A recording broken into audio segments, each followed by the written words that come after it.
Bueno, ahora nos toca a nosotros explicar un poco el proyecto del uso de las analíticas de aprendizaje en entornos digitales, el impacto en la mejora de las prácticas docentes universitarias. Bueno, estamos aquí, Teresa, Juan Pedro y yo. Bueno, ya nos conocéis la mayoría. Sí, que somos parte del equipo de investigación. También está Albert Sangrà, que está aquí, Santi Caballé, y no sé si me olvido alguien más, de la Universitat Oberta. De la Universidad de La Laguna tenemos a Ana Belén, no, Anabel y María, no, y tu compañera, María Belén, es que todos son Belén. De la Universidad de Extremadura tenemos a Ana Belén y de Bilbao tenemos, de Donosti, perdón, tenemos a Lorea. Yo creo que no me he dejado a nadie, ¿verdad? Bueno, pues esto es el equipo, o sea, de hecho, el hecho de que estemos aquí los dos grupos es porque con la Universidad de La Laguna tenemos una intersección. De hecho, bueno, es una intersección importante que nos ha llevado a poder estar aquí. Por tanto, yo creo que podemos agradecer mucho a todos los que habéis venido de Extremadura, Valladolid, de La Laguna aquí, porque es un privilegio poder compartir con vosotros, bueno, poder compartir con vosotros en vivo y en directo todo el proyecto, porque en realidad son proyectos que pedimos todos durante la pandemia y que en la pandemia no nos dejaban poner muchos presupuestos para viajar. Entonces, ha sido el viaje final del proyecto, que en nuestro caso tenemos la suerte que acababa en agosto y lo hemos podido alargar medio año más. O sea que estamos en esta situación. También estamos en la situación que estaban nuestros compañeros, que estamos en plena recogida de análisis. Por tanto, todo lo que os presentaremos son los primerísimos resultados, pero no queríamos llegar aquí sin poder presentar algo, porque explicar qué estamos haciendo, cómo lo hacemos, está muy bien, pero si no podemos dar algún elemento más es un poco triste, ¿no? Y nos hemos arriesgado a hacer un primer análisis y ofreceros unas primeras reflexiones.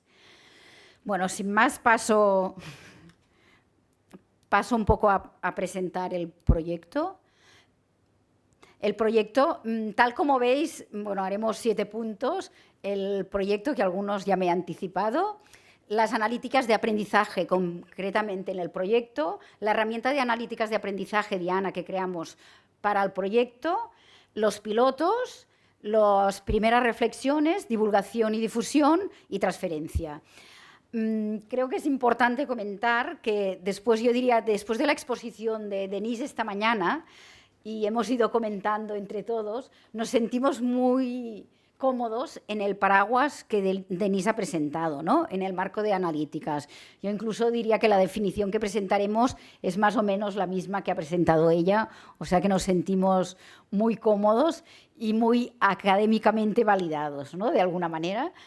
Entonces, bueno, aparte de las universidades que ya he presentado, también está la Universidad de Rovira i Virgili de Tarragona, con Mireia Usar, que también ha estado participando en el proyecto. Y también hemos tenido la suerte de que hemos tenido a una profesora de la Universidad Federal de Río Grande do Sur, que estuvo colaborando con nosotros y que también desde esta universidad han podido participar en el proyecto. Aunque estaba solo como colaboradora inicial, finalmente ha podido participar en el proyecto. Y por tanto, los resultados que os presentaremos son de todas estas universidades. Nosotros, cuando diseñamos el proyecto, teníamos una gran pregunta, ¿no? Que de alguna manera era cómo podemos contribuir al uso de las analíticas de aprendizaje para facilitar la información relevante sobre las interacciones en los entornos digitales al profesorado universitario y mejorar su práctica docente y la calidad educativa. Era un reto importante que vamos aproximando a poder dar respuesta. Y entonces, para ello nos planteamos 3 grandes objetivos. El primero, explorar, definir y ajustar indicadores y métricas de analíticas de aprendizaje partiendo de las definidas. Nosotros tuvimos la suerte de tener una tesis, la de Juan Pedro Cerro, en la que definimos unas primeras métricas sobre lo que es la interacción en los entornos virtuales. Está publicada, aquí tenéis la imagen, está publicada y partimos de estas métricas para ver si estas métricas podían seguir pudiéndose utilizar. Entonces, Una vez validadas las métricas, nos planteábamos analizar el impacto en el rendimiento académico que supone la implementación de las analíticas de aprendizaje en los entornos universitarios. Y finalmente, como el otro grupo de investigación, nos queremos arriesgar a ofrecer unas recomendaciones sobre el uso de las analíticas de aprendizaje para la práctica docente, sobre todo, pero también algunos elementos más a nivel macro para las instituciones, por ejemplo, vinculadas a lo que podría ser el abandonamiento, etcétera, y cómo algunos elementos de alguna manera pueden influir en la calidad académica de la educación en línea. ¿Por qué? Porque nosotros seleccionamos, de hecho, todas las universidades son universidades que en el momento que iniciamos el proyecto tenían un máster de educación online o máster de nuevas tecnologías o similar, totalmente online. Por tanto, a diferencia del grupo anterior, nosotros hemos trabajado con másters totalmente online, ¿vale? Y de hecho, la selección, que antes no lo he dicho, fue hecha porque todos teníamos un máster de educación ITIC o similar online, ¿vale? Partimos de estas preguntas. La investigación tiene 3 fases, de alguna manera la definición de las tecnologías de las analíticas, que aquí analizamos, exploramos, definimos y validamos los indicadores, y de hecho adaptamos la herramienta de la tesis de Juan Pedro al proyecto, porque en el caso del proyecto todas las otras universidades utilizaban el entorno Moodle, como ya han presentado anteriormente, y por tanto lo que hicimos es adaptar la herramienta. Yo diría que la parte fuerte del proyecto es todos los pilotos. Hemos llevado a cabo un conjunto importante de pilotos. Por tanto, hemos diseñado los pilotos, hemos capacitado o formado en analíticas de aprendizaje a los docentes, un aspecto que esta mañana Denise ya ha resaltado, ¿no? Todo el tema de la capacitación en analíticas de aprendizaje. Hemos implementado los pilotos y ahora estamos en el análisis. Tenemos todos unos datos que hemos hecho el esfuerzo de analizar así un poco express para dar algunos primeros resultados. Y finalmente trabajaremos las recomendaciones que aún no podemos dar y ahora simplemente daremos unas primeras reflexiones que creemos que ya podemos ofrecer. Vamos a ver un poco cómo hemos definido las analíticas de aprendizaje en el proyecto. Nos hemos basado en Siemens y, de alguna manera, tal como ha presentado Denise esta mañana, las analíticas del aprendizaje son la medición, la recopilación, el análisis y el informe de los datos de los estudiantes y sus contextos con el fin de poder comprender y optimizar el aprendizaje y los entornos en los que se propone. Nos hemos basado en esta definición de las analíticas y también hemos llevado a cabo una revisión sistemática de la literatura que estamos a punto de publicar, ¿no? De alguna manera. Os vamos a dar algunos de los resultados así previos, pero en la revisión de la literatura ha surgido que es necesaria mucha más investigación para examinar el uso de las analíticas en procesos de aprendizaje colaborativo, porque nosotros sí que lo hemos centrado en los procesos de aprendizaje colaborativo, tanto en el entorno formal como en el informal, y no solo en el entorno universitario, que quizá hay más, sino también en educación obligatoria y formación profesional, por ejemplo.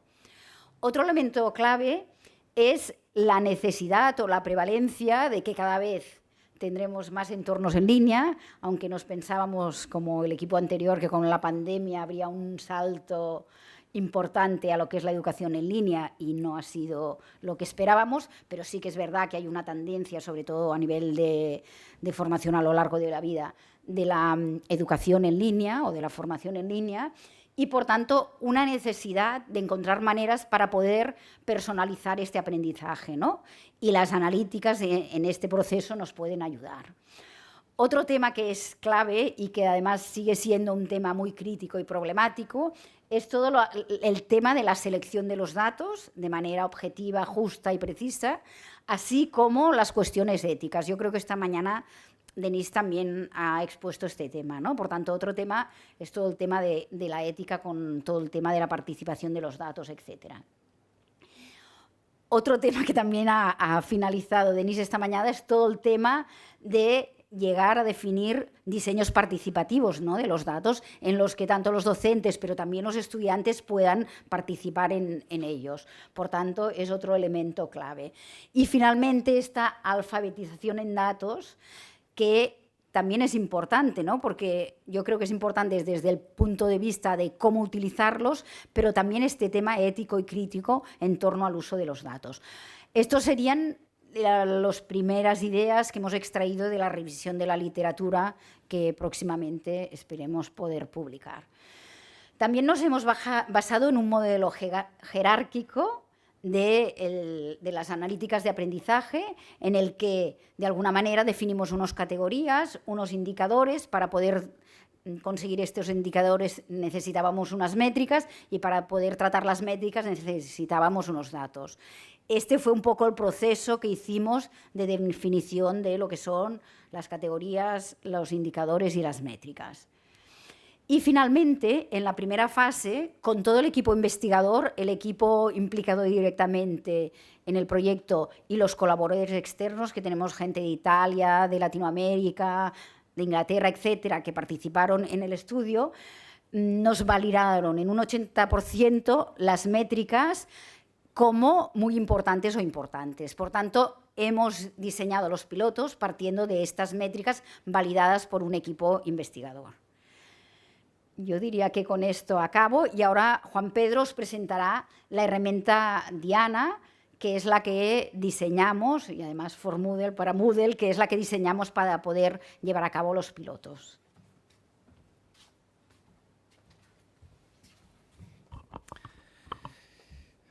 Hola. En primer lugar, quería agradecer la contribución de todas las compañeras y compañeros que estamos hoy aquí. Desde la intervención de Denise Whitelock es inevitable ver justamente estos puentes de conexión en cuanto a las exposiciones, y seguramente una vez que finalicemos el seminario de hoy tendremos mucho sobre lo que reflexionar, y creo que vamos por buen camino, cuanto menos con los resultados preliminares en cuanto a la investigación que vamos a presentar nosotros desde el grupo EduLab hoy aquí. Me toca hablar en esta intervención sobre la herramienta que hemos utilizado para hacer la extracción de datos. Era interesante y casi obligatorio disponer de un instrumento que nos permitiera recopilar toda la información que los estudiantes, mediante su interacción en los sistemas de enseñanza y aprendizaje, diseminaban. Como bien ha anticipado Montse, nos teníamos que centrar, por una cuestión puramente de dimensión, en una de las características que fomentan el aprendizaje colaborativo como potenciadores y facilitadores del aprendizaje. Y decidimos centrarnos en la categoría de la interacción comunicativa. Sabemos que el factor más importante que se debe de producir para que haya colaboración y aprendizaje significativo en este contexto es la interacción. Por lo tanto, diseñamos un instrumento que nos permitía recuperar toda la información de la plataforma Moodle, porque es justamente la plataforma que utilizaban todas las universidades que han participado en nuestro estudio, con el objetivo de analizar esa información y presentarla al docente de una forma atractiva, comprensible, para que pueda tomar decisiones informadas en base a esos cuadros de mando, con esa, digamos, monitorización que incluso Denise en su presentación ya nos ha anticipado en alguna que otra diapositiva. Ese fue el motivo por el cual diseñamos Diana. Diana viene del acrónimo Dialogue Analysis, que recupera toda la información de los mensajes que los estudiantes van publicando en los espacios de interacción de la plataforma Moodle. Algo que nos preocupaba era que los docentes no pudieran personalizar el análisis del aprendizaje.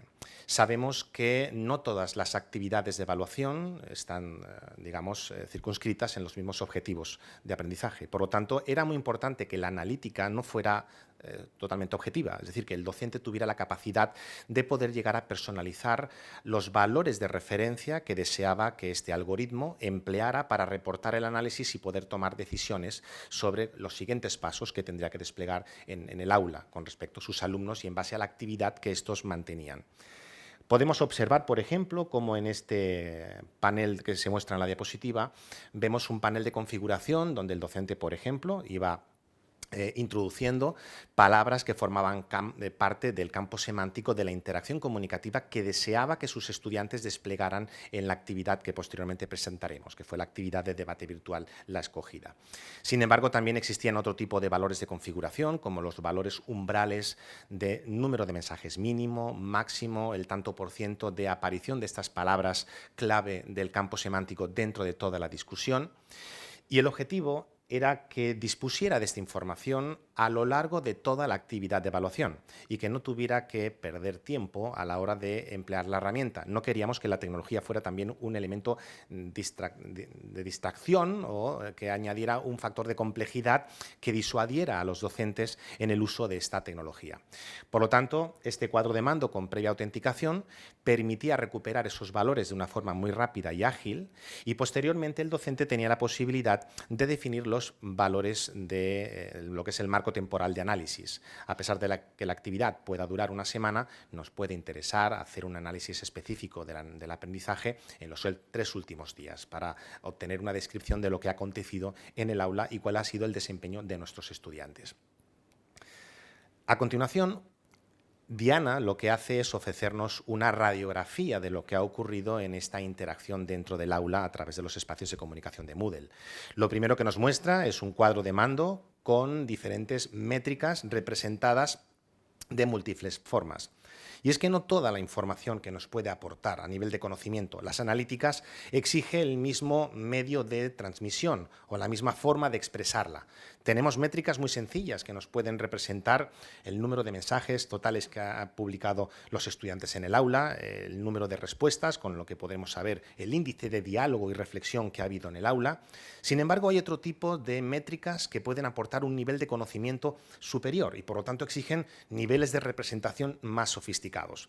Podemos hablar con respecto a la gráfica que nos explica cómo se han repartido, cómo se ha producido a lo largo del tiempo esta interacción comunicativa entre los estudiantes. También podemos representar la nube de etiquetas con las palabras que han aparecido más frecuentemente en la discusión. Solo viendo ese valor visual uno se hace una idea de cuál es el foco temático de debate dentro de la actividad de interacción comunicativa, pero también conseguimos con la herramienta Diana obtener el grafo de nodos. Viendo simplemente esas representaciones que mostramos en la parte derecha de la pantalla, podemos ver claramente cuáles son los hilos en los cuales se ha vertebrado la interacción comunicativa. Vemos también incluso qué estudiante es más importante que otro, sobre todo por el impacto que producen las interacciones que él va gestando con su actividad en el campus. Aquellos nodos más grandes son estudiantes que han recibido un mayor número de respuestas fruto de la interacción que ha mantenido dentro del campus. Sin embargo, no toda la información que reportaba Diana explicaba el fenómeno desde la perspectiva colectiva. También era muy importante enseñarle al docente, digamos, las métricas referidas a la actuación individual de cada estudiante. Por eso teníamos una sección en la que se mostraba para cada individuo, para cada estudiante, el número de mensajes que había publicado, el número de respuestas, el índice de popularidad, entendiendo esta como el número de respuestas que reciben sus mensajes en base al impacto que producen, el nivel de participación, entendida como, digamos, la dispersión de esa interacción a lo largo del tiempo, y todas estas métricas que se representan en pantalla contrastadas transversalmente para cada una de estas variables. Podemos observar unos indicadores, flechas hacia arriba, hacia abajo, que nos van mostrando exactamente cuál es su nivel de desempeño con respecto al resto del aula. Incluso esta herramienta tenía alguna capacidad interactiva, de tal forma que si el docente, y esto Denise lo dejó muy claro en su contribución, sobre la complejidad de que los docentes sean capaces de manejar una cantidad tan grande de datos. No queríamos infoxicarlos tampoco. Por ese motivo, ellos podían incluso ubicarse en determinados lugares de la pantalla para conocer más detalle de ampliación, como por ejemplo la fecha exacta en la que se produjo esa interacción, la hora, etcétera, etcétera. Y esto ocurre con múltiples métricas que vamos evidenciando a través del cuadro de mando que se muestra en pantalla. Otra de las opciones que pensamos que era muy interesante es centrar el foco de análisis en un único estudiante. El cuadro de mando también lo que nos ofrecía era la posibilidad de sintetizar estas métricas mediante un resumen que nos explica cuál ha sido el desempeño del estudiante durante este periodo temporal en el cual ha intervenido dentro de la plataforma. Y nos parecía también un valor añadido ofrecer una automatización de un feedback expresado en lenguaje natural. La idea subyacente en esta propuesta, que era un tanto arriesgada, no era el ofrecer un feedback automático para que fuera literalmente enviado como una retroalimentación al estudiante, sino más bien que actuara como un complemento a este feedback más cualitativo que el docente hace llegar al estudiante fruto de la evaluación continua y sumativa. Por lo tanto, lo que recomendábamos era que este feedback con los digamos, indicadores de desempeño se añadiera al final. De hecho, incluso ya nos expresaron muchos docentes que utilizaban incluso las gráficas y las nubes de etiquetas para poder, digamos, enriquecer a nivel de calidad esta retroalimentación que hacían llegar a los estudiantes fruto de evaluar la actividad de interacción comunicativa. Ahora hablaremos exactamente de la fase experimental. Es cierto que estos valores que hemos colocado en las diapositivas anteriores sobre la configuración, sobre todo lo que nos permitía era configurar las alertas automatizadas. Es decir, las analíticas, ya que son algoritmos que se fundamentan en el análisis de la información de forma automatizada, nos también permitían la posibilidad de, con estos valores de referencia, estar analizando y monitorizando la actividad del estudiante y alertarnos en caso de que algún estudiante me refiero, no cumpliera con los objetivos de la actividad. Por ejemplo, si indicábamos el número mínimo o máximo de mensajes o cuántos días yo espero que un estudiante pase como máximo sin interactuar, la propia herramienta analítica nos ofrecía un cuadro de mando con unas pequeñas alertas en pantalla, con iconos y gráficos, indicándonos que estudiantes se encontraban en esta situación de riesgo para provocar una acción por parte del docente que reconduzca esta situación con el objetivo de hacer que los objetivos de la actividad se cumplan como habíamos fijado inicialmente. Ahora hablaremos sobre la fase de pilotaje. En primer lugar, escogimos estudios online, 100% online, dedicados a educación y tecnología. Estamos hablando en total de 6 másters que representaron un total de 15 asignaturas y que impactaron sobre 1.670 estudiantes. Este número de estudiantes fueron divididos en 2 grandes grupos, porque algo que también tenemos en común con otros estudios que nos han presentado los compañeros es el análisis del rendimiento académico. Y para poder contrastar si ha habido un impacto significativo, necesitábamos dividir estos grupos en estudiantes que habían sido expuestos en el uso de las analíticas por parte del docente y en aquellos otros grupos de estudiantes donde se había utilizado una metodología más convencional para efectuar el seguimiento y evaluación de la actividad de interacción comunicativa. Por ese motivo, dividimos las aulas en aulas de control y en aulas experimentales. También nos interesaba analizar el sesgo de género para, sobre todo, mantener la variable de paridad. Nos interesaba que las condiciones para hacer la comparación entre ambos sistemas de análisis fueran equitativas y así poder apoyar, ¿no?, con argumentos claros que las condiciones de igualdad se cumplieron y extrapolar estos resultados de una manera mucho más clara. Por lo tanto, podemos apreciar cómo este sesgo de género entre 75 y 25, hombres y mujeres, se mantuvo tanto para los colectivos de control como también para las aulas experimentales. Preguntamos sobre el perfil de los docentes. Intervinieron en este estudio 27 docentes de máster. Son docentes que tenían una dilatada experiencia en docencia en línea, no eran neófitos en el uso de recursos tecnológicos. De hecho, la experiencia media en docencia en línea era de 12 años.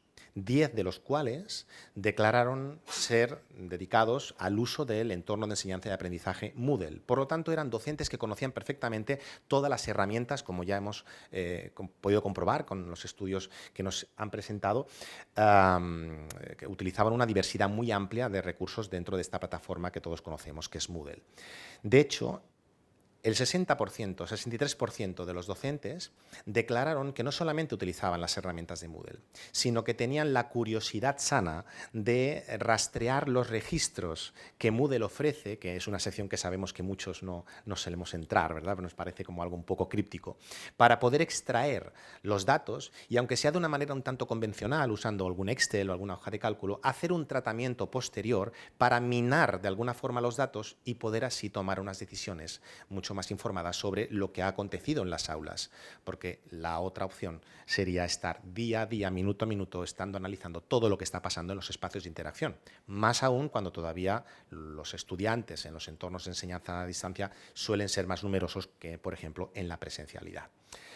En ese sentido, también constatamos que las actividades de evaluación que más utilizaban los docentes era, y en este orden están ordenados de manera descendente, el foro, justamente la actividad en la cual nosotros centramos el análisis de la interacción comunicativa, seguida de las tareas, subidas de archivos, etcétera, etcétera.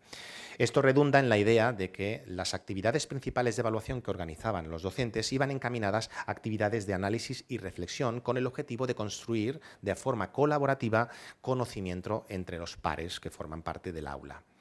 También constatamos que los docentes no solamente se centraban en 2 o 3 herramientas, sino que estaban acostumbrados a manejar un conjunto bastante diverso de instrumentos dentro de la plataforma Moodle para organizar todas las actividades de aprendizaje, como es el ejemplo de los mapas conceptuales, las rúbricas y los cuestionarios, como herramienta de evaluación del rendimiento de los estudiantes en base a los objetivos que se ha fijado en la asignatura. Lo primero que tuvimos que hacer es arrancar un proceso de capacitación. Dividimos este proceso en 2 periodos. El primero, llevamos a cabo una formación básicamente metodológica, porque lo que nos preocupaba era que los diseños de instrucción de las actividades de evaluación no fueran las mismas, lo que invalidaría las conclusiones que luego podríamos sacar de la extracción de esos datos.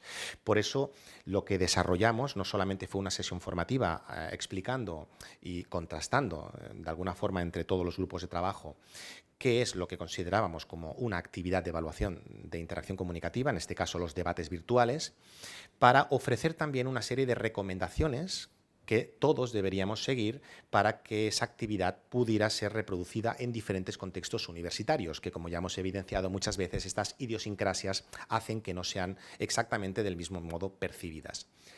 Obtuvimos diferentes productos, un documento con orientaciones virtuales, también unas infografías e incluso una guía detallada del funcionamiento de la herramienta Diana, como un complemento a la formación que haríamos posteriormente. De hecho, en una segunda etapa, lo que hicimos fue organizar diferentes periodos de formación técnica sobre el uso de la herramienta Diana, que no solamente se ceñían a explicar cuáles eran las herramientas a disposición del docente y cómo interpretar las métricas, sino también qué uso podríamos hacer de esa información en un contexto de seguimiento continuado a lo largo de la actividad de evaluación y también cómo se debe emplear esto desde la perspectiva de la evaluación final o sumativa, ¿de acuerdo? La actividad, por lo tanto, que ya es inevitable haber hablado de ella previamente, la actividad escogida, por lo tanto, para, digamos, hacer la fase experimental y de pilotaje, fue la actividad de debate virtual. La actividad de debate virtual es la actividad que detectamos que potenciaba sobremanera la interacción comunicativa, el factor clave del modelo jerárquico que hayamos conceptualizado en la fase primigenia de la investigación, que creíamos que era el más relevante para que se produjera aprendizaje colaborativo. El debate virtual lo entendemos como una actividad de reflexión, una actividad de construcción de significados, de construcción conjunta de conocimiento mediante el intercambio de mensajes por parte de los estudiantes. Este intercambio no se puede producir de cualquier manera, tiene que ser ordenado, tiene que cumplir unos mínimos requisitos donde el estudiante no solamente exprese su opinión, sino que en base a una referenciación previa pueda aportar al conjunto de conocimientos del aula, detonado principalmente seguro por el docente, en base a los materiales que pone a disposición del mismo o fuentes de conocimiento que pueda ir nutriendo a lo largo de la actividad, para que puedan irse, digamos, complementando estas primeras aportaciones con, digamos, investigaciones que desarrollan los estudiantes por su propia cuenta y con este intercambio de mensajes dentro de los espacios de comunicación. Esta actividad es una actividad que está acotada en el tiempo. Estamos hablando aproximadamente de entre 5 días o una semana de duración, así que no es una actividad que se alargue excesivamente.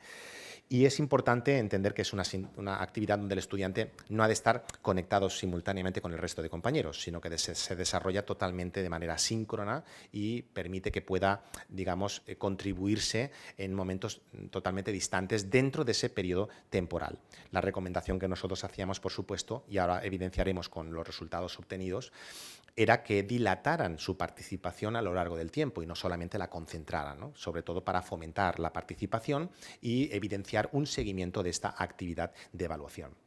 El debate virtual estaba estructurado en 3 grandes etapas. La primera, el docente proponía una serie de cuestionamientos o planteamientos para que los estudiantes publicaran mensajes iniciales dando respuesta a alguna cuestión que detonara la discusión, el debate y animara a la investigación de profundización, que es justo lo que se hacía en la segunda etapa. En la segunda etapa, el estudiante lo que hacía era argumentar, contraargumentar, apoyar o refutar los postulados del resto de compañeros, no solamente dando su opinión, sino también aportando evidencias y justificando de manera argumentada cuáles eran sus postulados. Y finalmente, lo que deseábamos era que se evidenciara que se había producido esa construcción conjunta de conocimiento y el estudiante lo habíamos empujado a niveles superiores de desarrollo. ¿De qué forma? Obteniendo unas conclusiones finales de forma colaborativa, de tal manera que deberíamos tener claro cuáles han sido los acuerdos fruto de esta interacción colectiva que hemos mantenido en el aula. Estas fueron las 3 grandes etapas que nosotros recomendamos seguir a todos los participantes en este estudio.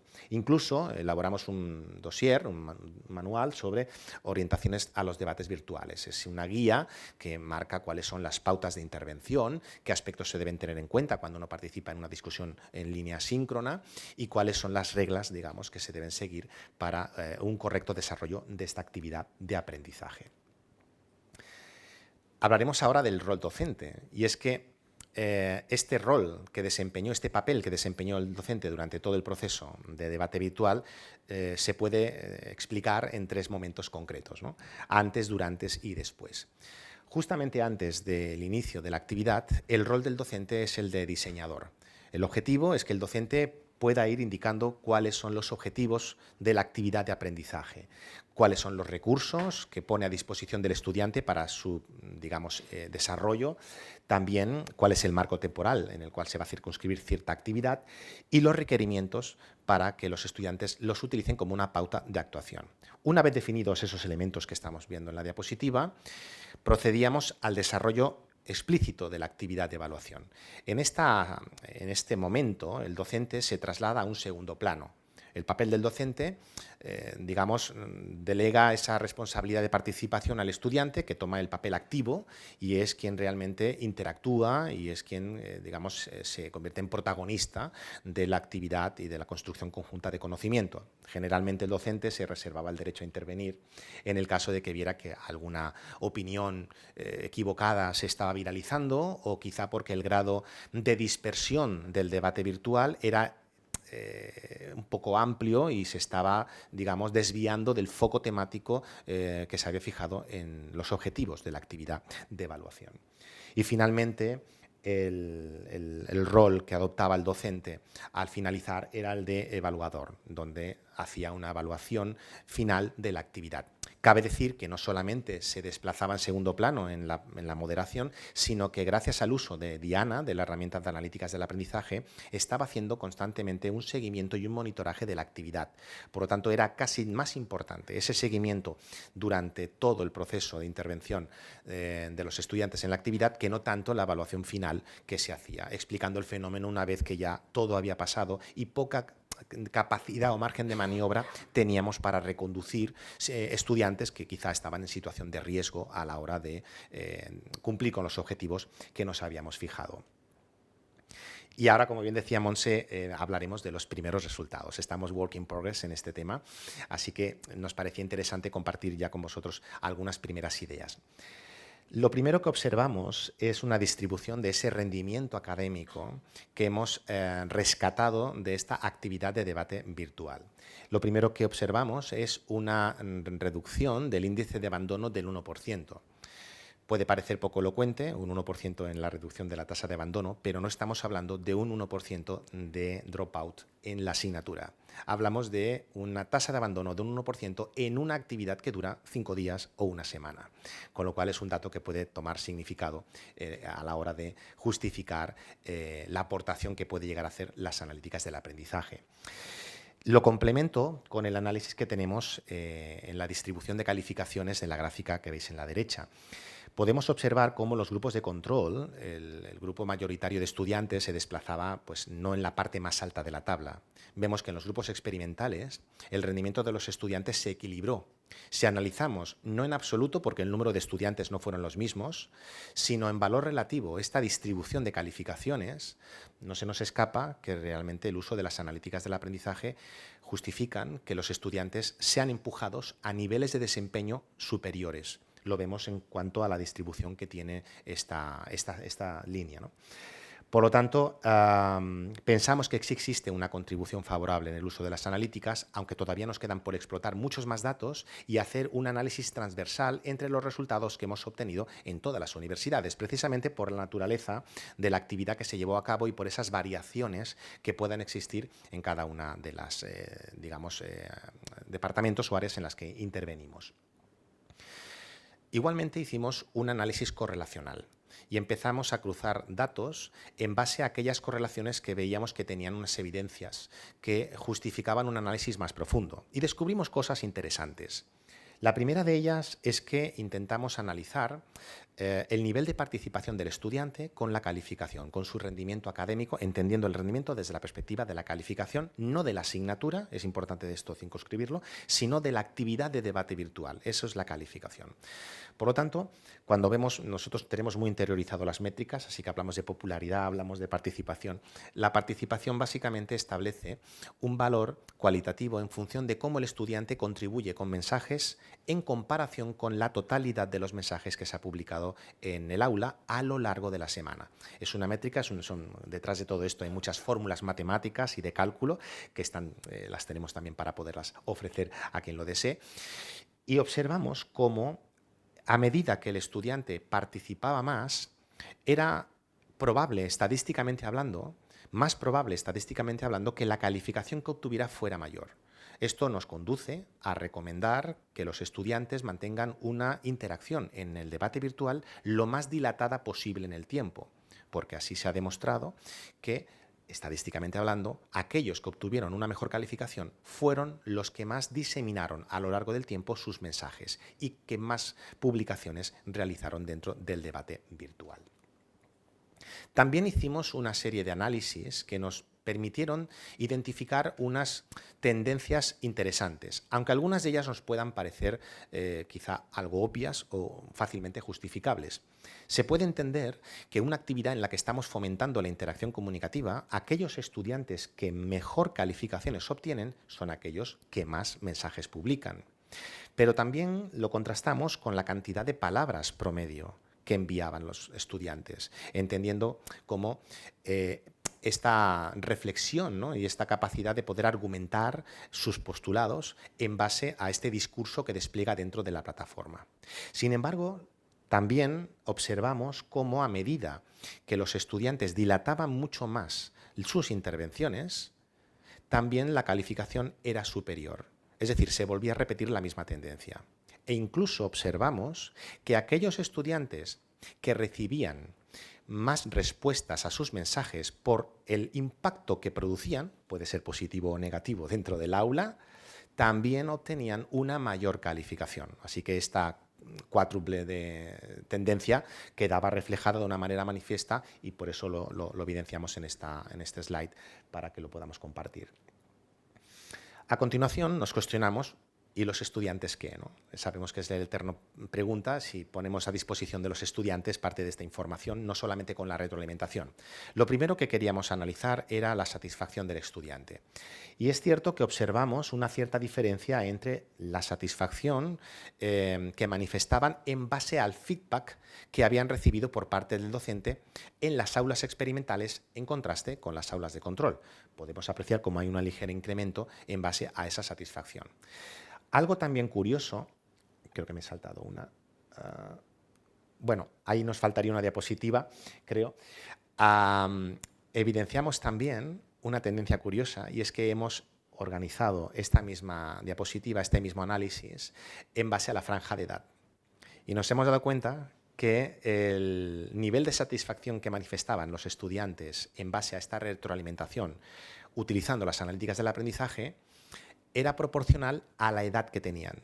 aquellos estudiantes con franjas de edades más jóvenes evidenciaban una satisfacción más alta que aquellos estudiantes que tenían edades más avanzadas.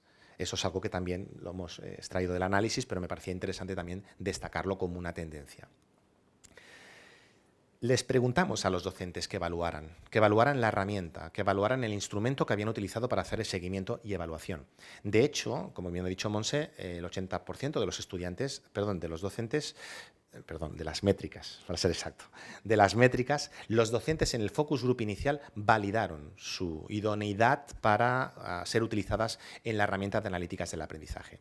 Posteriormente repetimos el mismo experimento y obtuvimos exactamente el mismo resultado aproximadamente. El 81% de estas métricas fueron consideradas en escala Likert como muy importantes o importantes para el desempeño.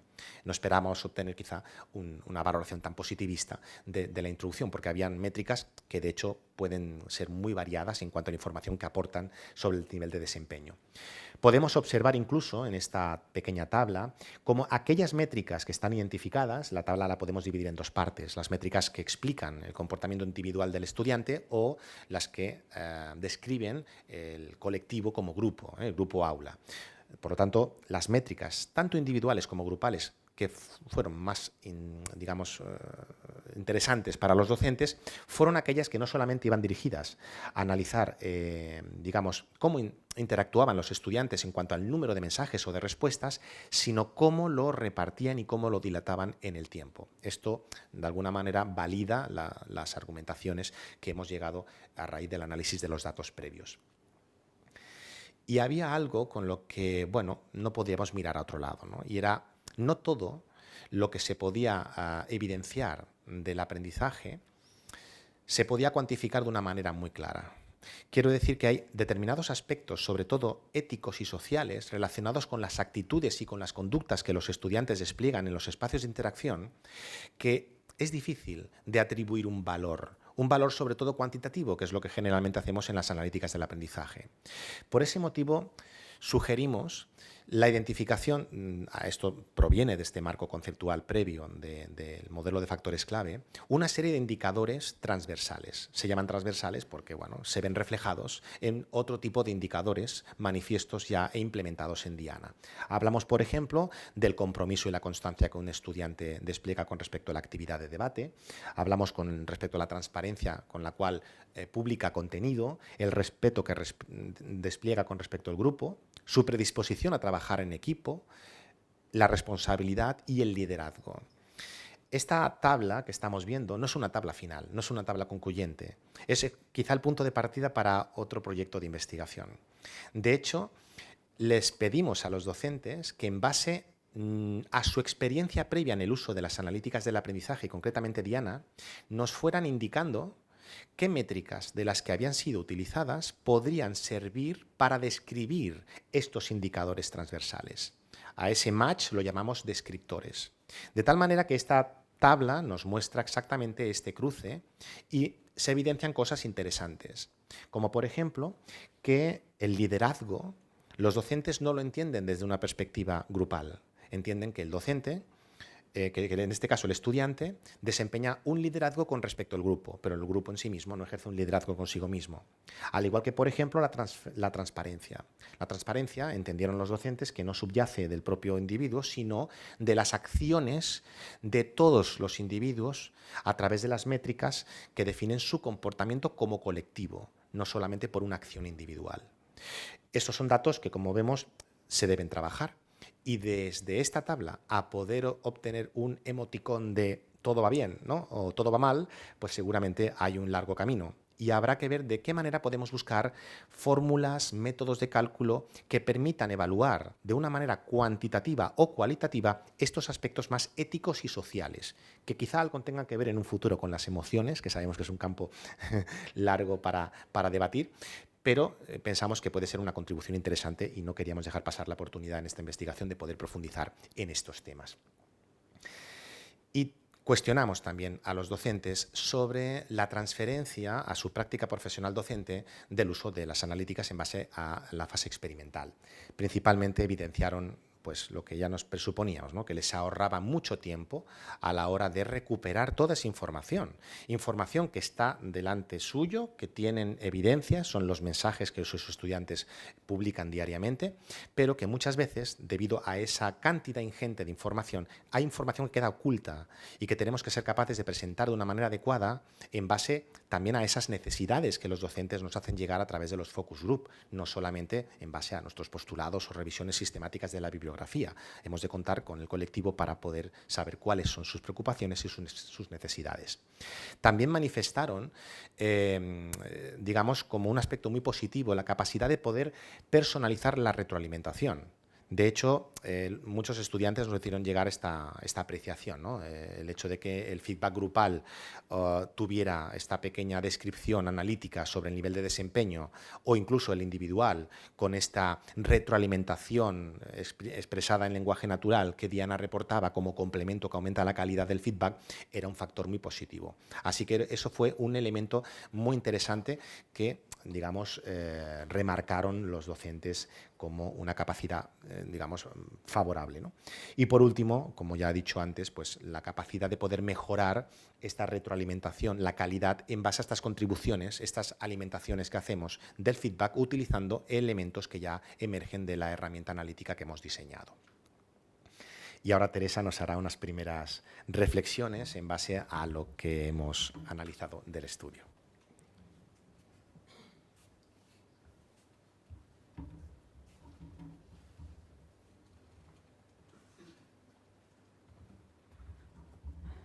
Bueno, ¿cómo estáis? ¿Cómo van? ¿Estáis cansados ya? Un poco, ¿no?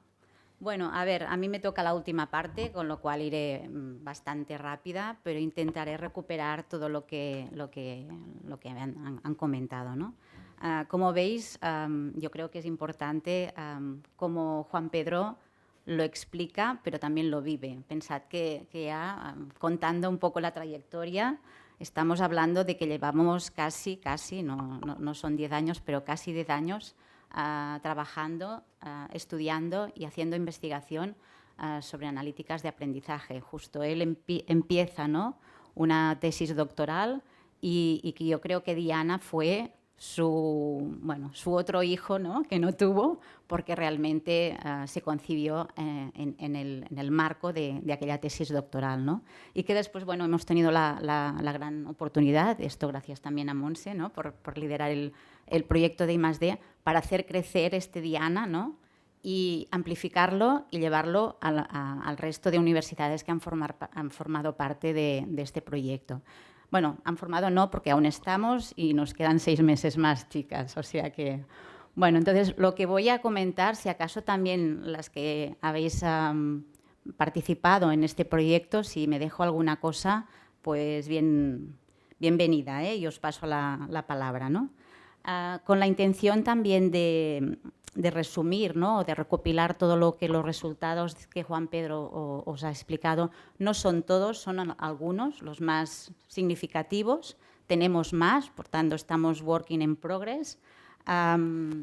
Pero estas serían un poco los 8, nos han salido 10 de momento, estamos en 8, posibles primeras reflexiones, ¿no?, que nos sugieren apuntar a cada uno de estos aspectos.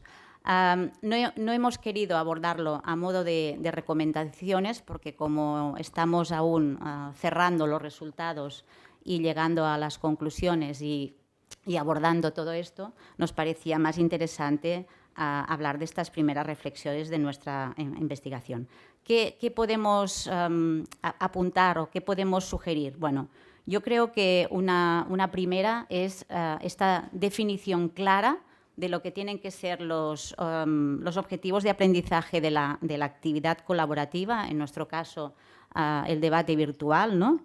Y aquí situar, pues, el marco temporal, las fases de la discusión y sobre todo también las reglas de la participación. O sea, esto es muy importante definirlo claramente, ¿no? Otra sugerencia que sale de la reflexión de la investigación es que hay que valorar el rediseño de la actividad del debate virtual. Ayer comentábamos, porque tuvimos reunión interna del proyecto, y bueno, estamos haciendo varias iteraciones, de hecho ahora haremos un tercer piloto, y el que se constata es que quizá el primer piloto solo, ¿no? Las chicas estuvieron atentas a lo que la herramienta nos podía proporcionar, lo que la herramienta Diana nos podía proporcionar. Y realmente es importante que antes de introducir una herramienta nos planteemos qué adaptación tenemos que hacer, qué modificaciones tenemos que hacer sobre la actividad que ya funciona y que tenemos, y qué rediseño tenemos que hacer de esta actividad, atendiendo que después tendremos todo un conjunto de información que nos dará el sistema. Un tercer aspecto, que creo que también es, bueno, consideramos muy importante, es que hay que parametrizar con suficiente antelación, ¿no? Y de alguna manera configurar bien la herramienta de analíticas de aprendizaje. Es decir, lo que hablabas tú antes de los valores de referencia, de los umbrales para la generación de datos y sobre todo compartir toda esta configuración con el equipo de profesorado. Es decir, el profesorado debe estar de manera anticipada con esta capacitación que comentaba Denise, ¿no? Y con la información de que toda esta información luego le será útil para aplicarla para hacer un mejor seguimiento con los estudiantes. Un cuarto aspecto que hemos señalado es no utilizar la herramienta de analíticas de aprendizaje solo para la parte de evaluación final, ¿no? Es decir, al final de un resultado, sino la importancia que toman las analíticas de aprendizaje, como ya ha dicho también Juan Pedro, en el proceso. Es decir, la importancia que esto nos permite para corregir desviaciones, priorizar ciertos aspectos que durante la actividad del debate virtual nos interesa enfatizar. Por tanto, creo que es esta suma, ¿no?, de evaluación sumativa y evaluación formativa la que nos incorporan las analíticas de aprendizaje en el caso de nuestro estudio, que han sido la actividad colaborativa del debate virtual, ¿no? Un quinto aspecto que hemos, hacemos referencia y que creemos que también es importante, y tú también lo has señalado, es explicitar muy claramente a los estudiantes, ¿no?, antes de realizar la actividad del debate virtual, explicitar cuál será el rol del docente y cuál será el rol de los estudiantes, qué papel o qué función va a realizar durante la actividad del debate, ¿no?, y en qué posición se sitúa el docente y qué rol también toman los estudiantes, ¿no?, en el debate virtual. Más aspectos. Yo creo que, además, o sea, los resultados que nos permiten sugerir que no debemos centrarnos solamente en una única métrica. Fijaros que nosotros hemos trabajado con un conjunto de 28 métricas que se han implementado, ¿no?, en todos los Moodles de todas las universidades que han formado parte de este proyecto de I+D, ¿no? Pero que no se trata solo de que la información salga de una única métrica, sino que lo importante es cómo triangulamos, ¿no?, o cómo trabajamos estas métricas de manera integrada, ¿no?, de alguna manera. ¿Lo digo bien? Porque pensad que él es, estabas hablando antes, Bartolomé, de los pedagogos, pero es que él, aparte, es que le sumamos este aspecto tecnológico, que yo también quiero hacer un paréntesis, y aquí también tengo colegas de los estudios de informática. Es muy importante poder trabajar de manera integrada, ¿no? Siempre hablamos del diseño tecnopedagógico, ¿no, Lourdes? Pues con las analíticas de aprendizaje es clave, es decir, trabajar de manera integrada entre lo que es un perfil más tecnólogo y un perfil más pedagogo, ¿eh? Estaba en el punto 6, ¿no?, lo que decíamos de un fenómeno N perspectivas.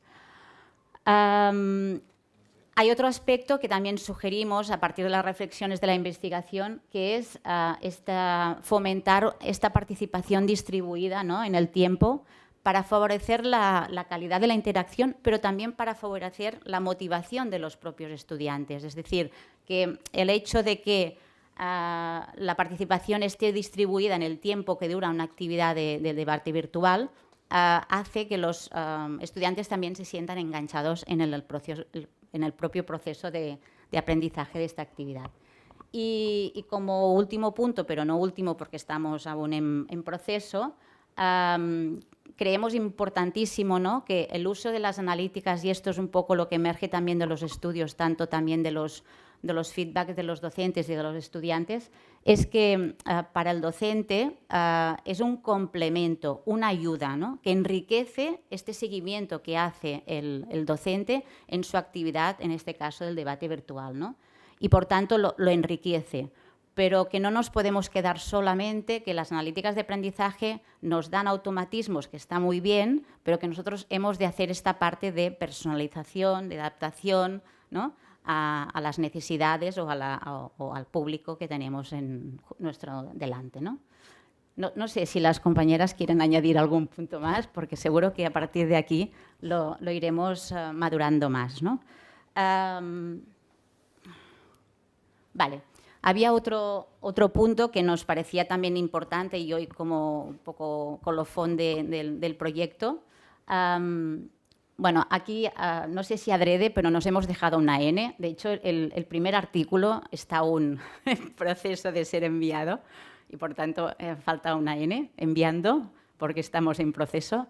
Pero estamos muy contentas de que durante este proceso del proyecto ya podamos pues hacer este envío, ¿no? Por otra parte, ya tenemos uno aceptado, ¿no?, que lo hicimos conjuntamente con Lorea Fernández y que también fue una forma, ¿no?, de poder integrar, ¿no?, los resultados que obtuvo por su parte, por su universidad, y de alguna manera empezamos a hacer este trabajo más colaborativo. Habrá nuevos resultados, pero hasta hoy son los que tenemos en estos momentos a nivel de artículos. A nivel de divulgación, yo creo que también es importante, no nos podemos quedar solo, ¿no?, en los artículos, que sí, que son importantes, pero que no son todo, sino que también todos los congresos que hemos podido participar, ¿no?, presentando pues, estos resultados de los proyectos, y no solo en congresos nacionales, sino también en congresos internacionales, en TED, también en las JUTE, y me dejo alguno más. Sí, bueno. Sí, el International Congress, el segundo congreso internacional. Vale. También creo que es importante, hoy el vicerrector Xavi Vilajosana, que bueno, ha abierto el acto, lo comentaba, ¿no?, esta apertura de que también en la universidad, en nuestra universidad, hay la plena conciencia de la importancia que sirven las analíticas de aprendizaje para mejorar el impacto en la práctica docente, ¿no? Y esto bueno, es evidente, pues en el 22 ya se hizo unos talleres en el marco de nuestros estudios, los estudios de psicología y educación de la UOC, pero también luego en presentaciones en el Hub, que estamos hoy aquí, es el Hub de investigación de la UOC, ¿no?, donde Montse también presentó el Big Data para mejorar el rendimiento de los estudiantes en línea. Todas estas contribuciones forman parte de resultados de nuestro proyecto, y yo creo que también hay otro aspecto, que es la transferencia. Bueno, aquí hemos juntado líneas de futuro y transferencia. Empiezo quizá por la transferencia porque me parece también muy interesante. El resultado de este proyecto I+D nos ha permitido, en este caso a nosotros tres, al trío. Hoy tendría que yo haber venido vestida de rojo y así hacíamos ya el equipo blaugrana, ¿eh? Estamos contentas porque hemos podido realizar un recurso de aprendizaje en el marco del Máster de Educación y TIC, que aquí tenemos al director de programa, Marcelo Maine, que también va de rojo. Y que, bueno, en una asignatura que coordino sobre evaluación, o sea, evaluación en línea, hemos incorporado, bueno, el contenido ligado a las analíticas de aprendizaje para el seguimiento y la evaluación, la ciencia de datos aplicada a la educación, que también nos parece muy interesante que podamos hacer esta transferencia también a los estudiantes, en este caso, en el máster de Educación y TIC. En segundo lugar, yo creo que también es importante esta transferencia, creo que Xavier, pero también Albert lo comentaba, ¿no? En este impulso de la investigación en e-learning nos ha permitido que nos concedan un proyecto interno de la UOC, en el que ya hemos puesto de seguida un acrónimo, ADELA, ¿no? Asynchronous Digital, Asynchronous Discussion Evaluation with Learning Analytics, que sería la aplicación de las analíticas de aprendizaje en el entorno que nosotros ahora hemos cambiado y estamos en el entorno de Canvas, pero con la particularidad de que lo vamos a implementar con estudiantes de distintos perfiles profesionales, ¿no? En distintos grados de la UOC, ya sea en los grados de Economía y Empresa, en los grados de Informática, de Humanidades, y por tanto no nos quedamos solo en el ámbito de educación, sino que lo ampliamos a más entornos profesionales, ¿no? Y, bueno, y quizá un tercer aspecto, que es nuestro pensamiento de seguir publicando en abierto y por tanto, tener los datos, no nosotros, sino a disposición de toda la comunidad y los usuarios en general. Como líneas de futuro, yo creo que ayer estábamos poniendo más puntos, pero ahora veo que solo ha quedado uno, por tanto, hablo de implicar a los estudiantes en el uso ético y crítico de las analíticas, pero creo que también habría otra línea de futuro que nos podemos plantear también con los compañeros del otro proyecto, que sería, o sea, nosotros hemos trabajado con la visión del docente para darle el máximo de información para que él pueda hacer un mejor seguimiento y evaluación en este caso, de la actividad colaborativa del debate virtual, ¿no? Pero también plantearnos la posibilidad de que estas analíticas puedan ser públicas para los estudiantes, para que también puedan hacer un uso en este sentido. Y había también el aspecto del componente o de la dimensión emocional, que consideramos que también es un terreno para seguir explorando. Así que no nos vamos a quedar aquí. Como casi ya tenemos 10 años, vamos a seguir y a ver si conseguimos 10 años más. Gracias a todos.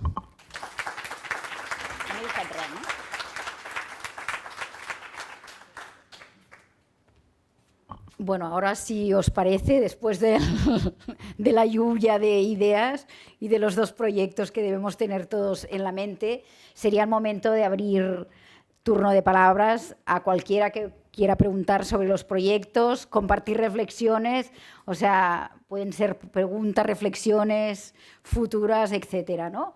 Tanto de los propios miembros que hemos estado trabajando en los dos proyectos como a todos vosotros, ¿no? Que esperamos que igual tenéis aspectos que queréis clarificar, etcétera.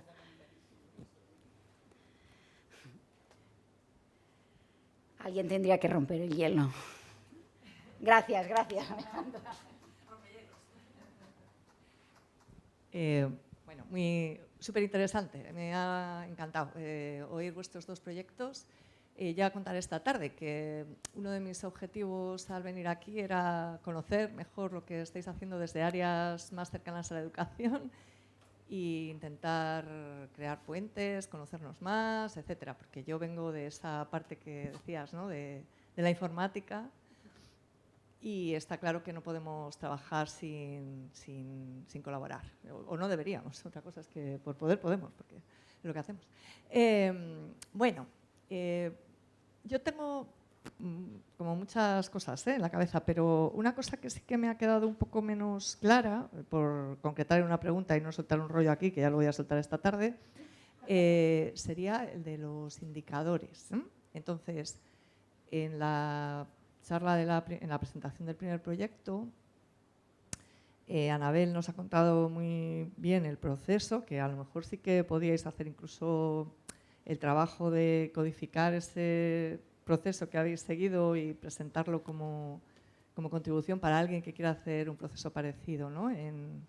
utilizando los datos crudos de Moodle, pero no me ha quedado claro qué indicadores son con los que estáis trabajando, ¿vale? O sea, todo el proceso para llegar a los indicadores, pero no sé qué indicadores. Entonces sí que tenía esa curiosidad. Y luego, en el caso vuestro, han surgido por ahí, ¿no? Algunas veces los indicadores que os habéis planteado, entiendo que tienen que ver con la participación y con la involucración, ¿no?, del aprendizaje en grupo, pero tampoco, hombre, yo entiendo que tampoco nos vais a listar aquí los 27 indicadores, porque podría, no sé cuántos eran 27, eran, ¿no? 21, me he inventado 7. 21 indicadores, pero bueno, sí que es interesante saber, ¿no? Lo digo, entre otras cosas, también, sobre todo con respecto al primer proyecto, nosotros en la UBA también estamos involucrados en un proyecto que tiene que ver con la transformación digital de las universidades y hemos partido de un marco de indicadores de transformación digital. Y una de las cosas que hemos visto es la dificultad que hay de los indicadores que hemos pensado que podrían ser interesantes para medir hasta qué punto una universidad está preparada o no digitalmente. Partimos de unos indicadores con los que hemos trabajado con docentes. Es difícil conseguir datos de calidad a partir de lo que pueden ofrecer las universidades, por lo general, ¿vale? Incluso teniendo en cuenta eso, pues, datos de campus virtual, de los resultados académicos y de alguna otra cosa que nos puedan ofrecer, ¿no?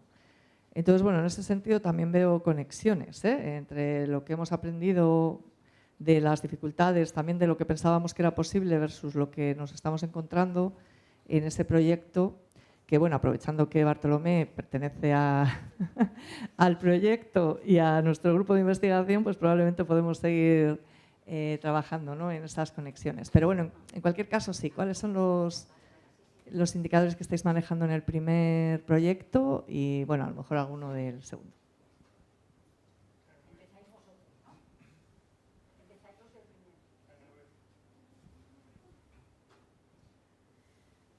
¿Sí? ¿Se me oye? ¿Hola? Bien.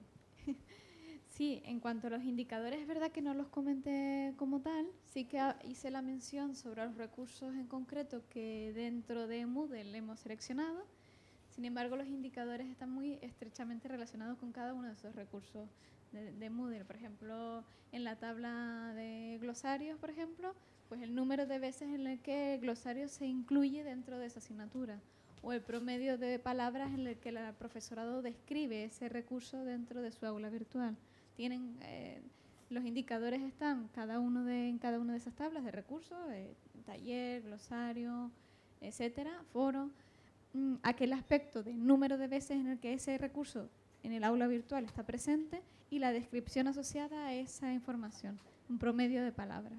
Esa es la información más reducida que hemos intentado hacer por cada uno de esos recursos virtuales. No sé si más o menos es así en todos los recursos de Moodle.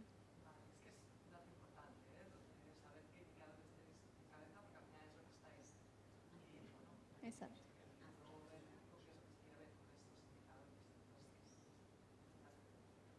Muy bien, gracias por apuntarlo y así ya lo matizo también. Quería completar una cosa relacionada con los indicadores, y es que las primeras revisiones de los datos lo que aportan es mucha dispersión y sobre todo un valor efectivo de la información que tenemos muy pequeño. Es decir, tenemos realmente de todos los datos utilizables, pues la verdad es que no sé si llegamos al 10% de lo que realmente se podría valorar y analizar en profundidad. Eso es importante.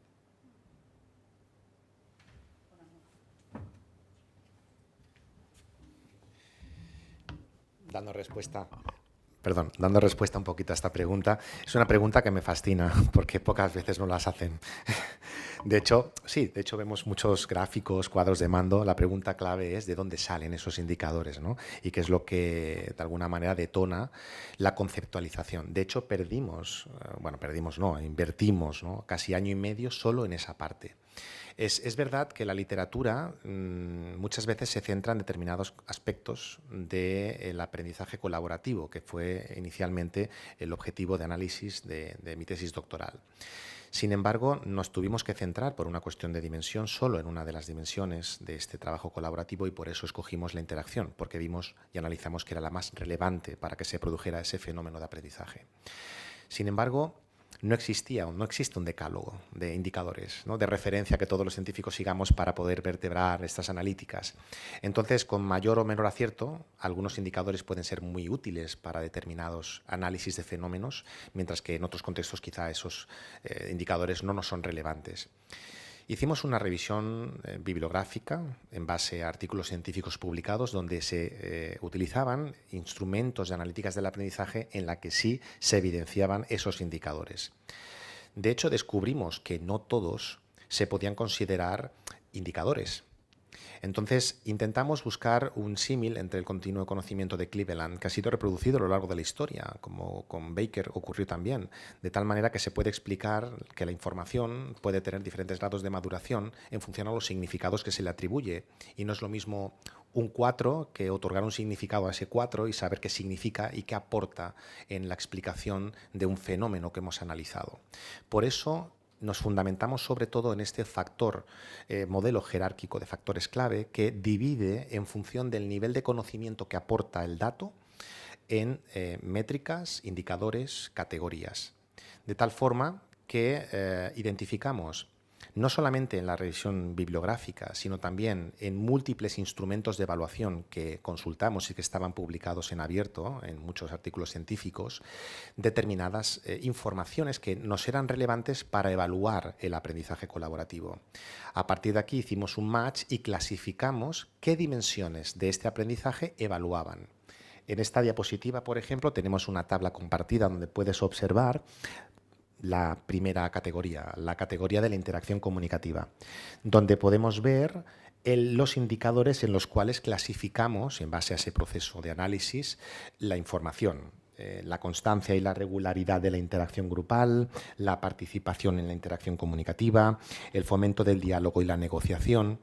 Y a partir de aquí, lo que hicimos fue identificar claramente métodos de cálculo que se fundamentaban en datos tangibles en la plataforma de enseñanza y aprendizaje para poder crear un valor que pueda ser categórico o pueda ser cuantitativo, para evaluar, para medir exactamente ese indicador.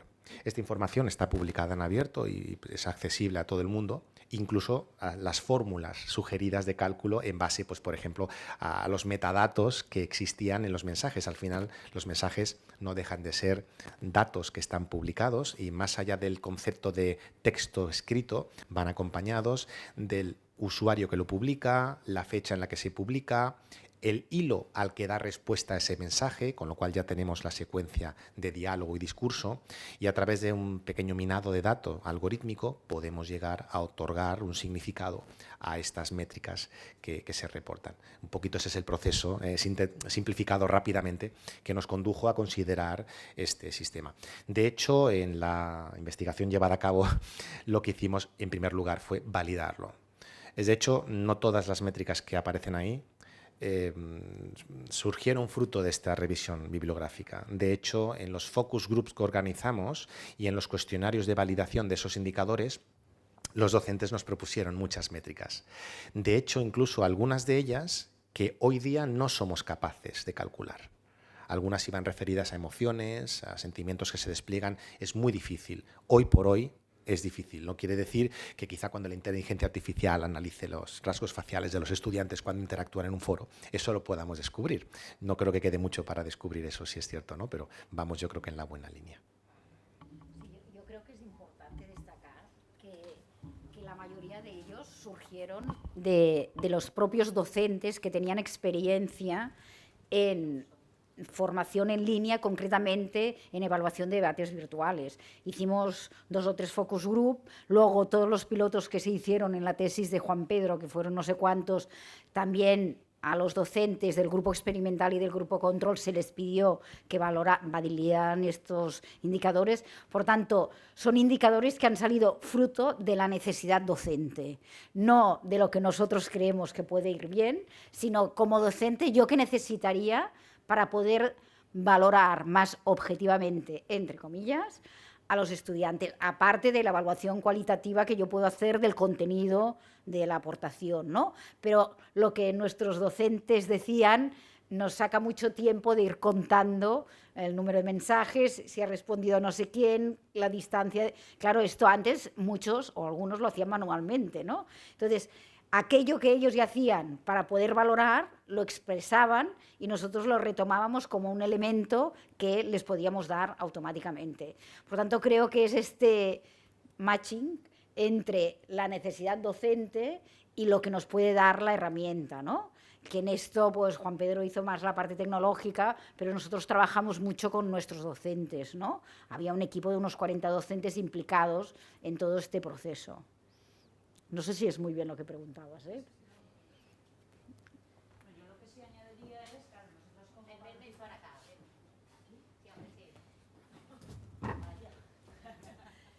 que digo que nosotros como participantes en los pilotos, claro, aquí hay la parte del trabajo previo realizado en la tesis, claro, nosotros ya tenemos la herramienta, tenemos ya el contexto, entonces para nosotras, aparte de todas las recomendaciones que planteaba Teresa, yo creo que lo importante es la posibilidad de visibilizar todo lo que acontece, ¿no? En ese resumen, en ese tiempo que nos ahorramos, es que ha sido fantástico. En un clic, dices, aquí tengo todo lo... Claro, yo, por ejemplo, hablo con 12 estudiantes del máster. En este caso, Anabel, tú tenías 20, ¿no? Entonces, claro, son pocos estudiantes. Luego ya en otras titulaciones, cuando hay 70, ¿no?, que comentábamos ayer, bueno, pues el visionado tiene otra dimensión, pero desde luego es una herramienta muy válida. Y bueno, tener la posibilidad de hacerlo ahora por una tercera vez, pues seguimos. Gracias.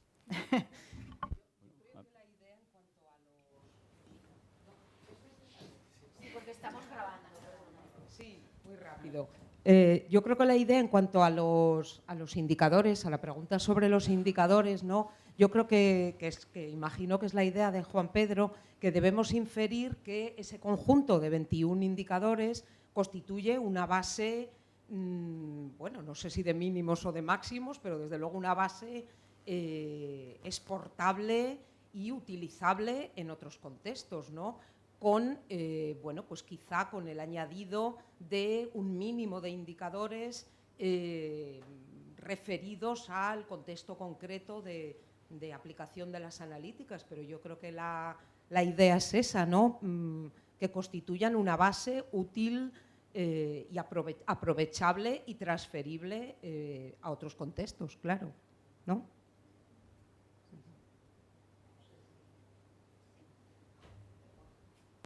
Bueno, en primer lugar, agradeceros. Me resulta impresionante ver este trabajo.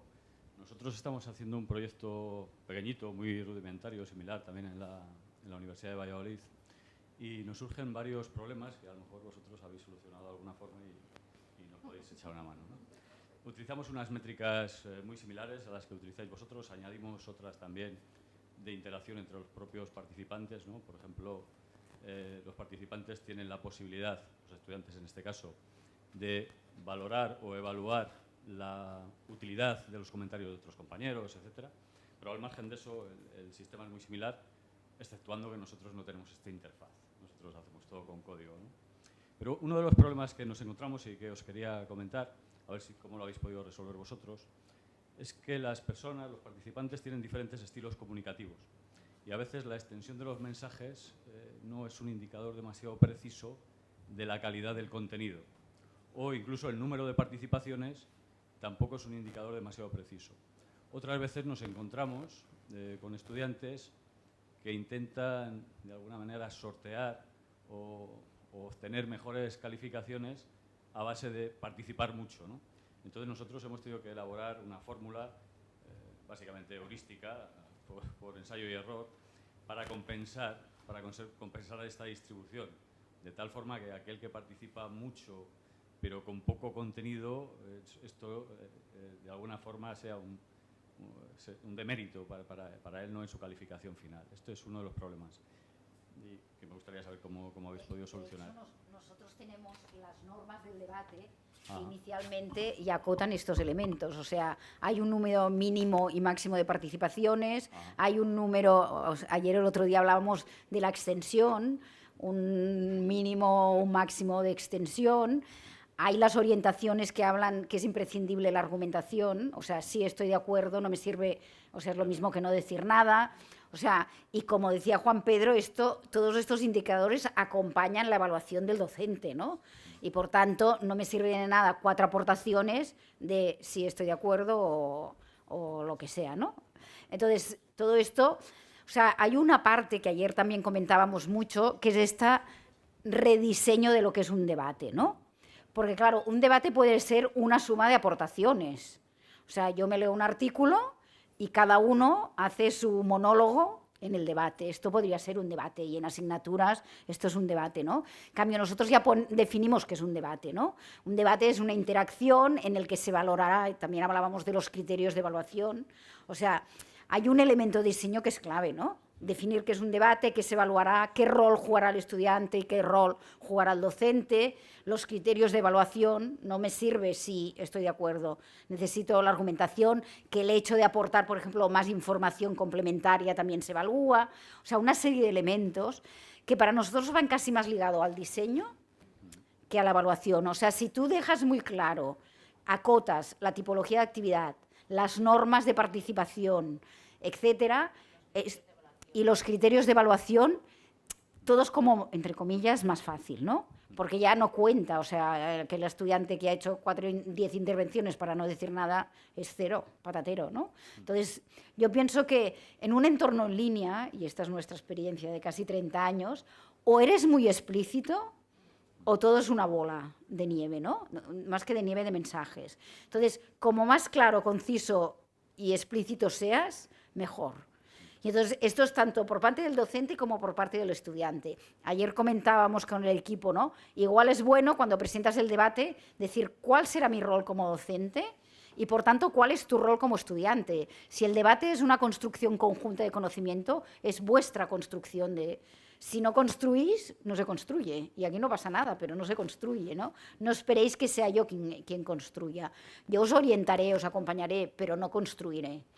Yo creo que todos estos elementos son claves y si trabajas en un entorno en línea, como antes comentaba Bartolomé, ¿no? En el que el olfato no existe y según que tampoco existe, tienes que utilizar otras estrategias que faciliten todos los procesos. Tenía otra cuestión muy breve, que es casi una curiosidad. Tú no puedes hablar. Ya termino. La otra cuestión que me ha surgido es que has comentado en un momento de tu exposición que los debates eran no secuenciales y sin embargo nosotros, y mucha de la literatura en análisis de discusiones online utiliza análisis secuencial. Nosotros hemos seguido ese enfoque también, ¿no? Porque unos hilos están relacionados con los otros y unas respuestas están relacionadas con las anteriores, etcétera, ¿no? Y en este sentido, una pregunta que nos planteábamos nosotros es ¿qué intervenciones del profesor o del moderador facilitan o incrementan la interacción de los participantes, ¿no? Eso con análisis secuencial es más o menos sencillo de identificar, pero me ha llamado la atención que vosotros utilizáis un enfoque no secuencial. Y con esto termino y muchas gracias. Sí, cuando nos referíamos al enfoque no secuencial, no nos referíamos a lo que sería la organización de esta comunicación, ¿no? En el tiempo. Evidentemente tenemos un marco temporal que debemos cumplir, se inicia la actividad, finaliza. No obstante, el docente se sitúa en un segundo papel. Es decir, que ver la causa-efecto de mi contribución es fácil, sobre todo cuando sabes en qué fecha dinamizaste el espacio de foro, porque a lo mejor hubo un grado de dispersión muy elevado y prefieres que quede concentrado. Y esto lo puedes apreciar, por ejemplo, en la métrica de dispersión, donde se ve que las gráficas suben estratosféricamente cuando el docente pues, da el toque de atención y dice que no se están cumpliendo los requisitos de la actividad, entonces detonas que la gente participe más, ¿no? Sin embargo, nos referíamos también a que aquellos debates que tienen una organización compleja, como ha ocurrido en algunas asignaturas, hemos de amoldar ese análisis del aprendizaje. Y yo creo que lo más importante en este punto es la capacitación docente. No se trata de capacitar tecnológicamente a los docentes y convertirlos en pseudoingenieros informáticos en análisis de datos, ¿no? Sino en que sean capaces de interpretar las métricas adecuadamente en el momento específico en el cual se está desarrollando ese análisis. No podemos interpretar unas métricas concretas cuando llevamos solo 2 días de debates y se han planteado los primeros temas, que por ejemplo cuando ya estamos en la fase de desarrollo o en la fase de elaboración de conclusiones. Por eso es muy importante, y lo destacaba Teresa, que es necesario que el docente interprete una gran variedad de información para otorgar un significado a lo que estamos analizando. Por ejemplo, considerar el número de palabras que un estudiante publica como un indicativo único de su rendimiento, lógicamente pues no tiene sentido. Habría que contrastarlo. Y también es interesante porque, bueno, Diana es Diana, pero pueden suceder otras nuevas herramientas que incluso nos permitirían representar con una nube de etiquetas las palabras que un estudiante ha utilizado más en su discusión. Así podemos ver, en base a su exposición, si realmente lo que está expresando va acorde a los objetivos de la actividad. Y de nuevo aquí es muy importante también, cuando hagamos esa capacitación docente en el uso de las analíticas, no ofrecer una visión demasiado entusiasta de las analíticas propiamente dichas, ¿no? Porque podemos correr el riesgo de que el docente crea que la evaluación se va a llevar a cabo solo con las analíticas. Entonces no cabe en nuestro escenario, en nuestro imaginario, que un docente evalúe un debate sin leerse el debate. Entonces, que parece algo como un principio imperturbable, ¿no? Pero creemos que eso puede ser un riesgo y es algo que, bueno, nos puede parecer evidente a nosotros que estamos acostumbrados a desarrollar debates, pero hemos de hacerlo explícito, ¿no? Como decía Monse, y hemos de dejar claro que se tiene que revisar y que es una herramienta de soporte. El objetivo es reconducir ese proceso de aprendizaje detectando situaciones de riesgo que puedan poner en peligro que el estudiante consiga lo que pretendemos. Yo solo quería matizar una cosa, porque desde que nosotros empezamos con el proyecto, desde casi que empezamos a trabajar juntos en el grupo de investigación, siempre me ha preocupado una cosa, y es que, claro, las dinámicas de diseño, de planificación que se hacen, sirven sobre todo para operativizar mucho el proceso. Claro, operativizar el proceso tiene una pega, y es que va en contra de los principios del propio constructivismo. Quiero decir, la naturaleza de los diseños organizados y pautados, si los aquilatamos mucho, quedan muy bien planificados y seguro que va a salir una cosa o la otra, pero va a ser muy precisa. El problema es que no podemos chocar con la realidad, y la realidad es mucho más compleja. Claro, en un entorno virtual total tienes una posibilidad de planificar los procesos muy grande. En un proceso de educación natural, controlar todo. Natural quiero decir face to face. Bueno, quiero decir, querría decir, es que se me ha ido. Hombre, se le ha ido un poco la pinta. Sí, bueno. Estás en la UOC, recuerda que estás en la UOC. Ya. ¿Ha quedado eso grabado? Vale.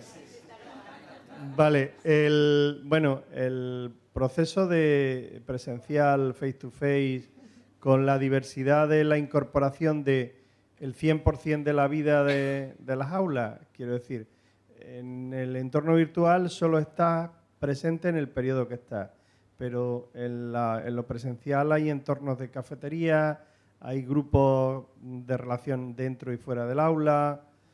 Ese tipo de cosas son más difíciles parametrizables. Nosotros llevamos mucho tiempo peleando con el guiado de los procesos.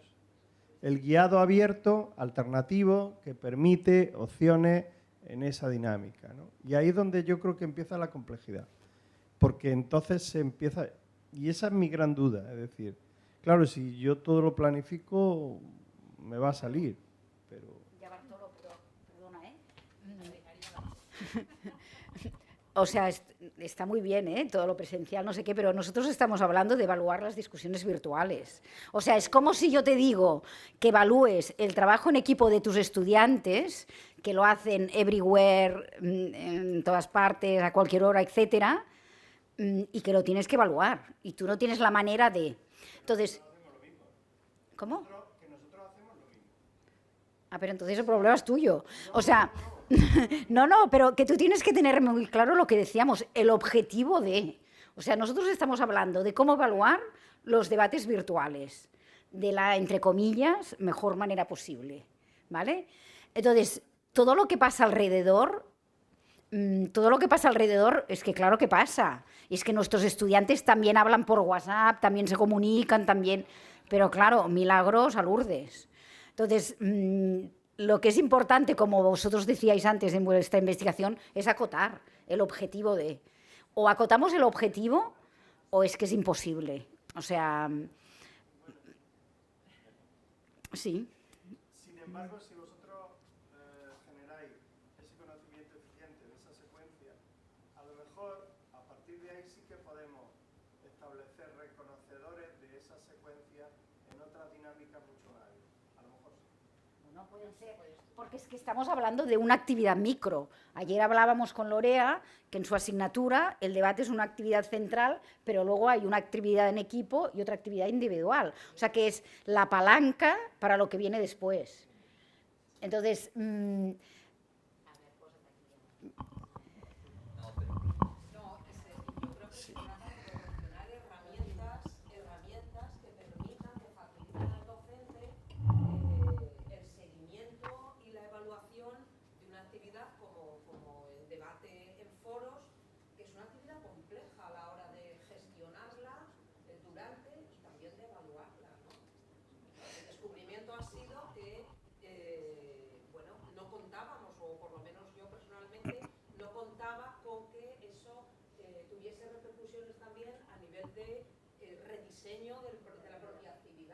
Claro. Es que yo creo que lo que tú planteas, Bartolomé, pone de manifiesto que lo que no podemos pretender es que con la idea de las analíticas de aprendizaje lo vamos a cubrir todo. Es decir, que van a ser el gran hermano del aprendizaje. Eso no es cierto y además es mentira. O sea que no hay vuelta de hoja, ¿no? Es conveniente decirlo siempre al final de todo esto. Sí. Pero quiero decir que, por ejemplo, entonces lo que decía Montse, que ayer lo discutíamos y es fundamental, ¿no? Al final lo pusimos al principio de todo, es identificar cuál es el objetivo que tienes al final con eso, qué es lo que quieres medir con eso y qué es lo que quieres mejorar, ¿no? Porque claro, tú con lo que planteabas, por ejemplo, entrabas en un terreno que no habíamos discutido hasta hoy, que es qué pasa con todo lo no formal y lo informal, ¿verdad? ¿Qué pasa con estas relaciones que se establecen y con ese conocimiento que es un tanto ambiguo, que es silencioso, que parece que no exista, pero que está ahí, ¿no? ¿Y cómo lo medimos? Amigo. Tendremos que hacerlo porque además cada vez más se aprende de esta forma, aunque no nos guste. Es decir, aunque nos veamos atacados y agredidos por el hecho de que todo esto sucede fuera de nuestras aulas, ¿verdad? Pero sucede, con lo cual podemos simplemente, digamos, obviarlo y pensar que nosotros, digamos, estamos por encima del bien y el mal, o podemos empezar a pensar que alguna cosa tendremos que hacer algún día. O a lo mejor lo que tenemos que hacer es ser conocedores de nuestras propias limitaciones y asumirlas, ¿no? Porque por ahí también pasa eso, y a lo mejor esas informaciones, estos datos, nos ayudan a entender cuál es la situación y, como decía Jesús antes, cuál es el escenario, digamos, más que probable, deseable, pero al final cuál es el posible, ¿no? Y a partir de ahí entonces movernos. Pero claro, es verdad, estamos ahí y quizás ese proyecto es una pequeña parte, digamos, del todo, ¿no? Añadiría que Albert no lo ha dicho, pero lo tenía en la punta de la lengua y se lo tengo que sacar, ¿eh? O sea, tú entras en el terreno que en el grupo de investigación trabajamos, que son las ecologías de aprendizaje. O sea, cómo aprende cada uno en lo formal, en lo informal y en lo no formal, de manera analógica y de manera digital, ¿no? Y entonces, aquí hemos cogido un pedacito que es el debate virtual, pero todo lo que pasa alrededor, en lo no formal, lo informal, etcétera, es que es un campo, ¿eh? De hecho, un elefante solo te lo puedes comer a rodajas, o sea, no hay otra. Sí, bueno, a mí me gracias. resulta sumamente inspiradora la presentación, la iniciativa. Como bien decíais, abordáis la evaluación del debate virtual, que es una actividad tal. A mí se me ocurre, digamos, poder generalizar o poder utilizar la herramienta que tenéis en otros ámbitos, evaluar, y no solamente con el propósito de evaluar un debate, sino a lo mejor de describir, de diagnosticar, de predecir y finalmente si podemos intervenir en procesos en los que el diálogo es algo importante.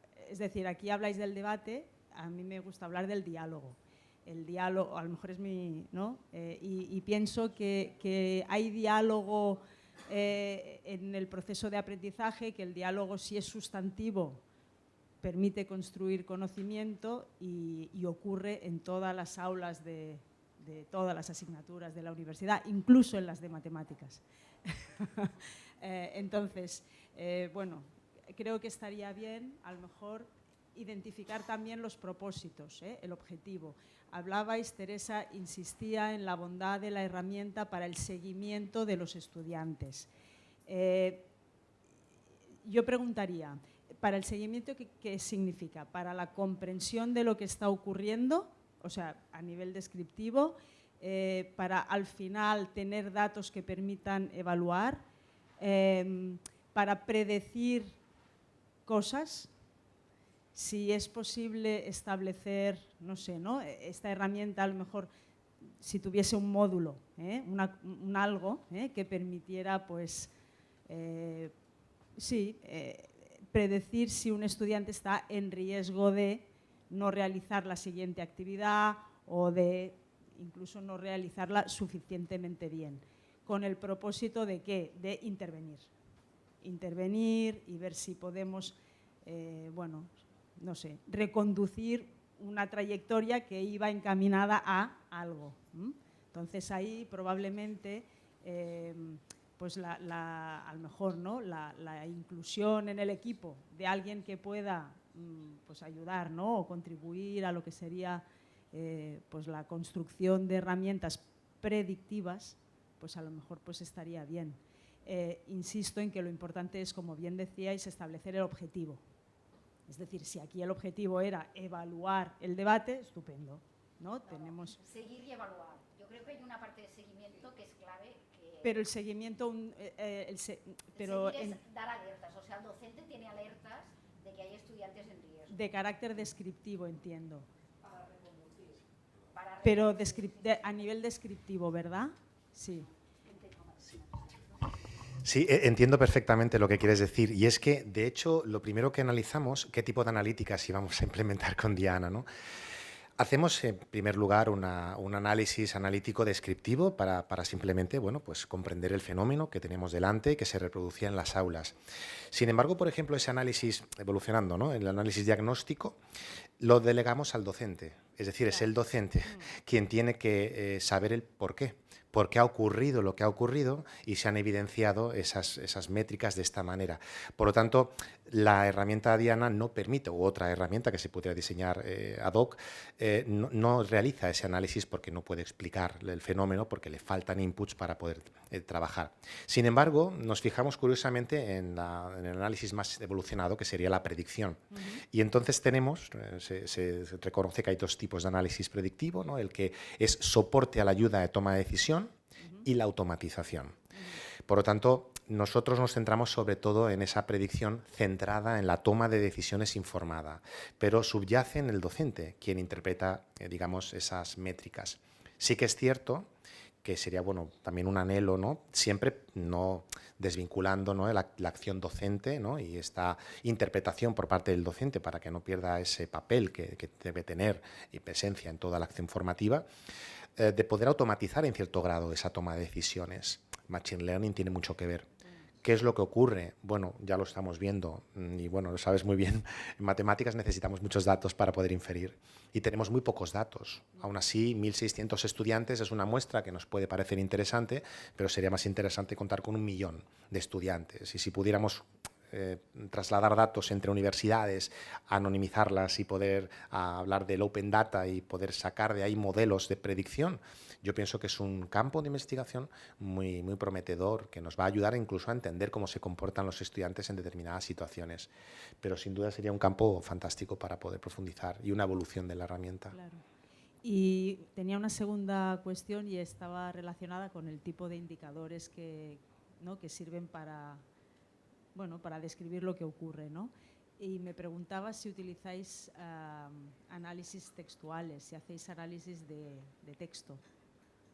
No utilizamos herramientas de análisis más allá del contraste entre lo que el docente considera como campo semántico. Él define unas palabras que deberían, según su criterio, aparecer en el debate. De hecho, esta actividad no se hace de una forma frívola, es una actividad que tiene que hacerse de forma consensuada con sus compañeros de asignatura. La idea es que vaya evolucionando con el paso del tiempo y así lo hemos constatado con compañeras también que nos comentaban cómo ese campo semántico, a medida que veían que algunas de las palabras que ellos consideraban que deberían aparecer, aunque sabemos que es un dato, que en definitiva es un match entre unas palabras, pero también es algo como muy automático obtener la nube de etiquetas. Y es sorprendente ver cómo dos debates, si representan las nubes de etiquetas, no te hace falta leértelo para saber si hablan de las vacaciones o están hablando del foco temático, ¿no?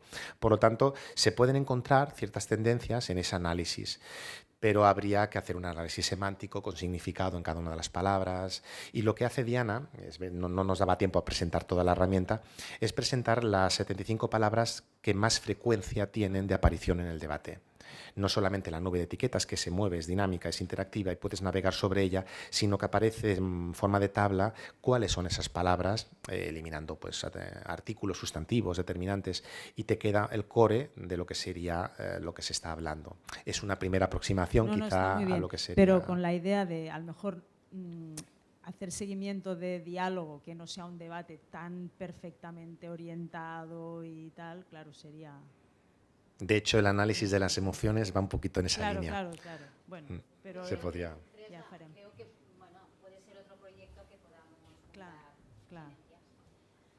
¿Hay alguna pregunta más? Porque deberíamos ir acabando, porque aunque vosotros habéis sido muy respetuosos, creo que nosotros no tanto, pero bueno, el debate está bien. Hola, yo tengo algunas reflexiones como muy generales sobre lo que habéis presentado. Entonces, sobre la evaluación del debate, reconduciendo un poco a la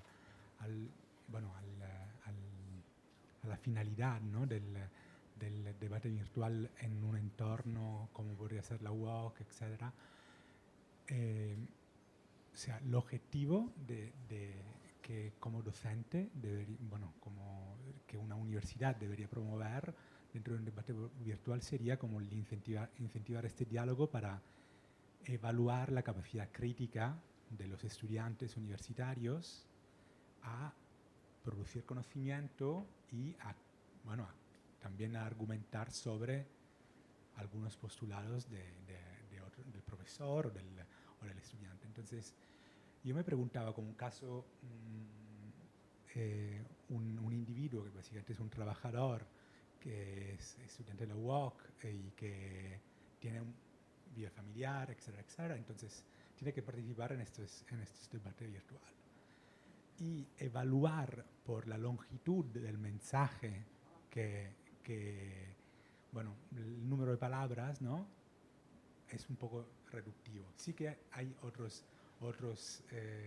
indicadores, como bien habéis dicho, pero básicamente hay algunos de estos indicadores que pueden recoger o puedan intentar medir la capacidad de articular y de dialogar y básicamente de evaluar la capacidad crítica del individuo que nos pueden ofrecer estos Learning Analytics.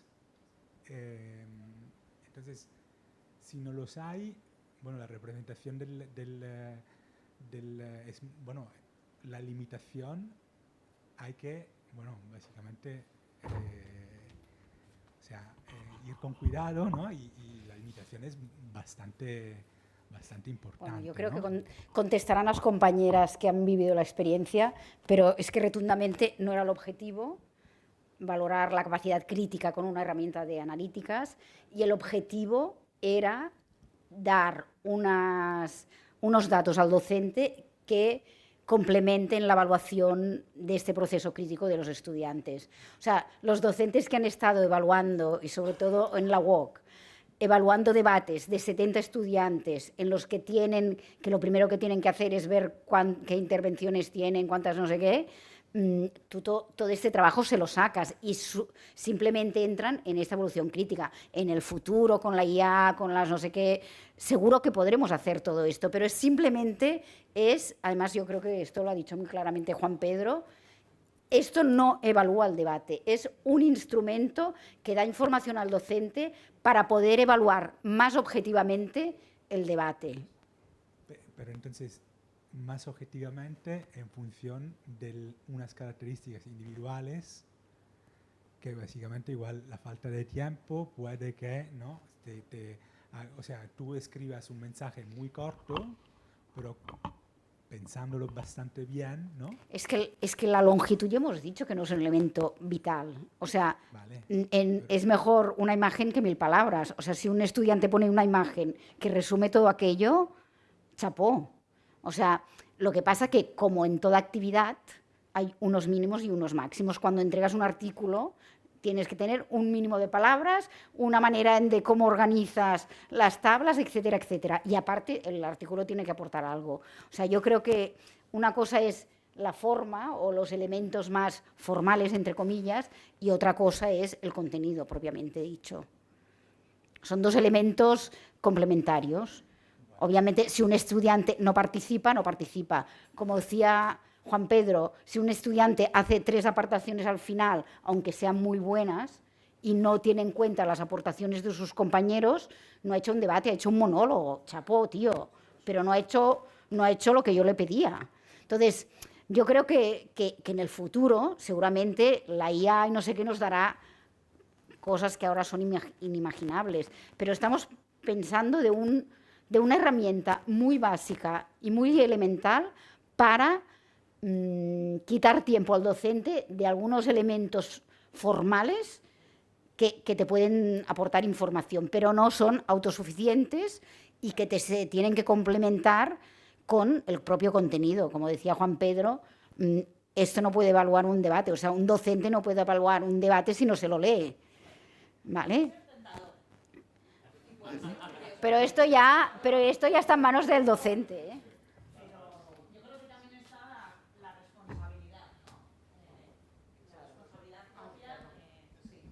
Como docentes, porque puede ser muy tentador, mucho. Pero claro, luego eso también lo tienes que justificar, ¿no?